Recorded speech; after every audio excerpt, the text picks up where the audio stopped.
hari ini, alhamdulillah ini sejarah baru, tapi kami akan tunjukkan nanti datanya sejarah baru bagi pertanian Indonesia. Ada dua hal yang perlu kami sampaikan agar ini jelas di publik dan seterusnya. Yang pertama adalah serapan beras. Ini harus penekanan. Serapan beras Januari sampai Mei. Saya ulangi, serapan beras Januari sampai Mei tertinggi dalam sejarah. Itu 1,87 juta ton. Yang biasanya itu serapan beras itu 5 tahun terakhir itu hanya 1 juta sampai 1,2 juta ton per tahun. Tapi alhamdulillah sekarang serapan beras dalam negeri, bukan impor, tanpa impor, 1,8 juta. Nah, kemudian bisa ditunjukkan yang real time per jam ini datanya. Ini sudah 1,88 sekarang. Tadi pagi 1,87, ini 1,8, ini angkanya sekarang. Sebelumnya ini baru selesai 4 bulan. Hari ini tanggal hari ini tanggal 5 ya. Ini 4 bulan 5 hari mencapai ini. Sebelumnya 1,21, bahkan ada di bawah 1 juta itu setahun. Nah, ini naik lagi. Ini per jam sekarang 62%. Ini adalah beras dalam negeri tanpa impor ya. Stok beras tertinggi selama 57 tahun seumur saya. Jadi saya lahir, Bulog lahir. Sejak 69 sampai hari ini 2025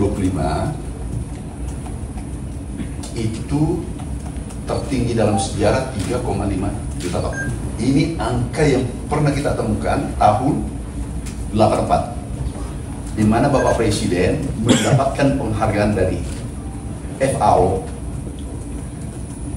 swasembada pangan. Stok pada saat itu adalah 3 juta ton dengan revolusi hijau.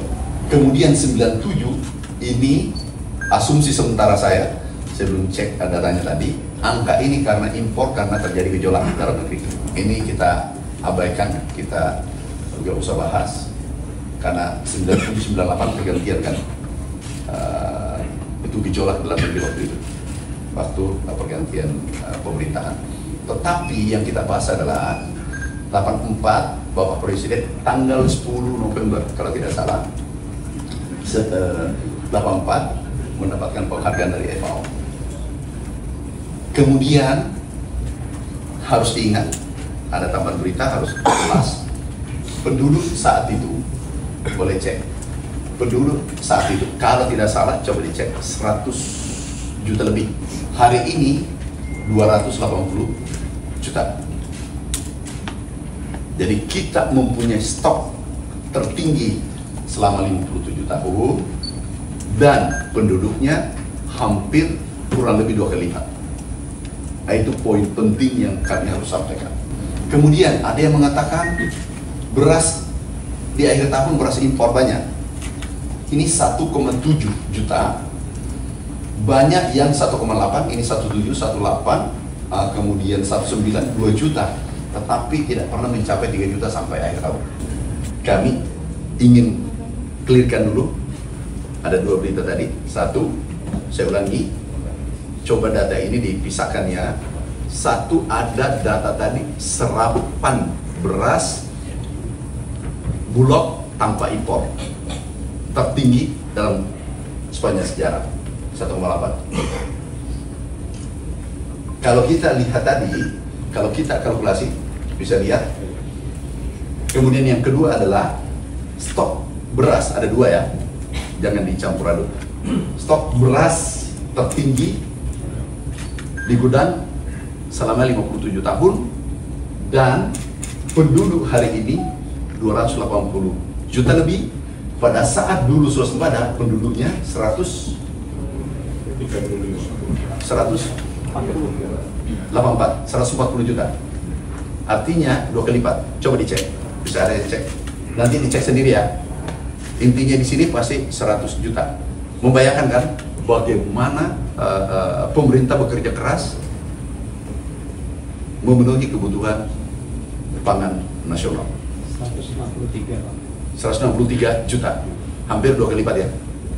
Oke, kemudian kenapa saya katakan tadi, ini perhatikan terakhir ya, kenapa saya katakan tadi bahwa pengadaan Januari Mei itu tertinggi. Nih, saya ulang ya, ini 1,8, ini 1,8 dalam waktu 4 bulan 5 hari. Ini 1,2, itu 1 tahun. Ini 1 juta, itu 1 tahun. Ini 900, itu 1 tahun. Nih kita cek. Ini tertinggi 1,9. 1,9. Ini 1 tahun. Ini 4 bulan. Artinya ini nanti jauh lebih tinggi. Oh, ada tambahan 1,7 itu hanya dikonsumsi 2 minggu. Ngerti maksudnya apa pemahamannya? Kalau produksi dalam negeri tidak naik signifikan, ini habis. Paham maksudku? Kalau Januari kurang beras, ini habis, bukan bertambah. Karena kita butuh 2,5 juta sampai 3 juta ton per bulan konsumsi kita. Ini hanya 2 minggu. Kalau produksi kita tidak bagus, ini cuma bertahan 2 minggu.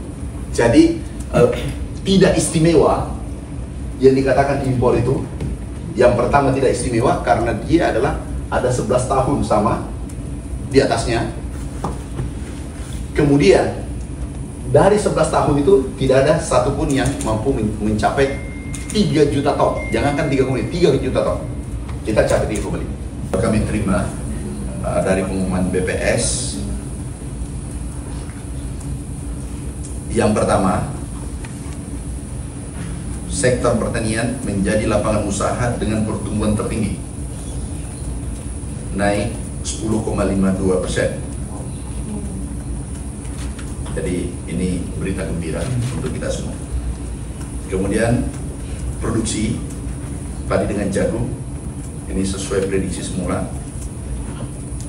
Padi naik 51,45% triwulan 1 ya. Ini triwulan 1 ya. Kemudian jagung 39,02%. Ini sangat tinggi. Biasanya berkisar 5%. Ini sangat tinggi.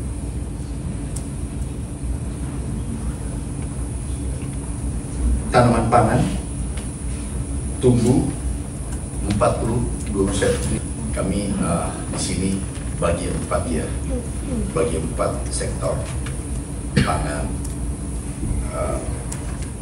hortikultura, perkebunan, peternakan. Insya Allah pangan kita identik dengan beras, jagung. Ini yang paling vital. Kalau ini bermasalah, kita bisa bermasalah. Ini insya Allah mudah-mudahan ini selesai dalam waktu cepat. Kemudian tumpuan kita yang paling besar, kita terbesar tuh sawit terbesar dunia, perkebunan. Ini tumpuan negara. Oleh karena itu kita nanti ini hilirisasi, kemudian masuk ke peternakan. Kita fokus dairy dan beef di peternakan, susu dengan daging, sapi berdaging. Nah, kemudian pangan, hortik. Kita mempunyai keunggulan komparatif advantage yang luar biasa. 12 bulan kita bisa bercocok tanam. 1 tahun dulu. Yang kedua adalah ada generasi Z, bonus demografi, dan generasi milenial. Itu 52%. Ini kekuatan kita. Kemudian lahan kita subur. sangat subur. Kemudian dia tenaga kerja murah. Ini kekuatan kita. Kalau ini kita optimalkan, Indonesia sangat kuat di sektor pertanian dan penggerak pertumbuhan ekonomi tadi seperti disampaikan.